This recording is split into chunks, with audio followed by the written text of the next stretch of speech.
A Mongrel Mob member who killed a man has been released from the prison, but corrections are concerned and are seeking an extended supervision order against him. Harlem Turi, 40, has nearly 50 convictions. In September 2012, he and another man, both wearing Mongrel Mob regalia, assaulted and killed Michael Mulholland. The body of Michael Mulholland, who was 52, was found in the driveway of a Lower Hutt property. He had suffered a heart attack a short time after being badly beaten by Turi, who had gone to his home seeking methamphetamine. In the High Court at Wellington, the sentencing judge, Justice Dobson, said the attack caused severe injuries to Mr. Mulholland. They attacked Mr. Mulholland in a deliberate act of violence in order to obtain drugs. Mr. Mulholland had facial fractures and was bleeding.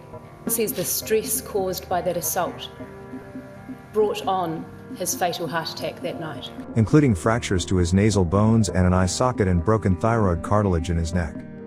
Justice Dobson said an associate of Turi's, Desmond Leaf, had already punched Mr. Mulholland and there were several aggravating features to the attack. Turi had been released from jail for his latest conviction just before the attack on Mulholland. He was found guilty of manslaughter and sentenced to 8 years and 3 months jail. That was reduced on appeal to 6 years and 6 months jail. The other man was acquitted. While in prison, Turi assaulted an inmate and was sentenced to a further 1 year and 7 months. He was released in July last year on various conditions. He breached his conditions the day he was released. There were numerous further breaches, including testing positive for methamphetamine, cannabis and alcohol. He was jailed again in January this year.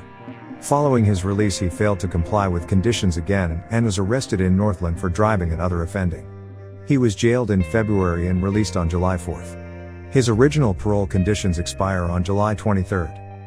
Turi had been assessed by a health assessor at the Department of Corrections, who concluded he was at high risk of violent reoffending. A further assessment, by an independent psychologist, could not be carried out until October. Corrections applied to the High Court in Napier last month for an extended supervision order for 3 years. An interim supervision order was being sought until the assessment by an independent psychologist could take place. Crown lawyer Michael Blaschka told Justice Matthew Palmer that Turi had never complied with parole conditions for reintegration into the community, had spent substantial periods avoiding arrest, and substantial conditions were required to meet his risk of further offending. Turi opposed the application.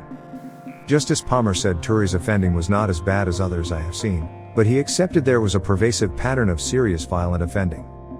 He granted the order, but rejected applications to prohibit him from entering Wellington or Bay of Plenty, or to prohibit him from associating with family members of the Mongrel Mob.